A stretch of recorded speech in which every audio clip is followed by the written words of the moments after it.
हम अपना पूरा जीवन धन पद प्रतिष्ठा के पीछे भागते रहते हैं कि जैसे जन्मों जन्मों तक वो हमारे साथ ही रहेगा। अपनी तो छोड़ो, हम अपनी आने वाली 7 पीढ़ियों तक का सोचते रहते हैं, लेकिन हम ये नहीं सोचते कि जीवन असल में है क्या। अगर हम जीवन को जान जाते हैं तो ये सबसे बड़ी संपत्ति हमारे पास होती है। आज की कहानी इसी पे आधारित है। कहानी यूँ है, एक बार एक संत अपने 2 शिष्यों के साथ बैठे होते हैं और बातों बातों में वो एक शिष्य से पूछते हैं कि तुम बताओ जीवन क्या है।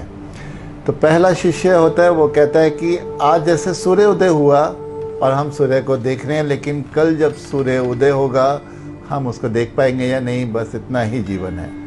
तो संत ने कहा नहीं, ये बहुत लंबे समय है, ये बहुत लंबी बात चली गई। तो फिर वो दूसरे शिष्य से पूछता है कि अब तुम बताओ कि जीवन क्या है।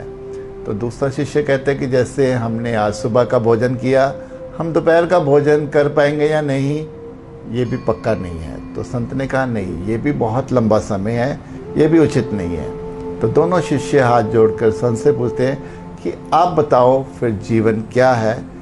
तो संत ने कहा कि ये जीवन तो सिर्फ सांसों का खेल है। जो सांस हमारे भीतर गई है वो बाहर आएगी या नहीं आएगी हमें उसका भी नहीं मालूम, और जो सांस हम बाहर छोड़ देते हैं वो फिर वापस अंदर जाएगी, हमें इसका भी नहीं मालूम। तो हमारा पूरा जीवन सिर्फ सांस लेने और सांस छोड़ने का ही खेल है।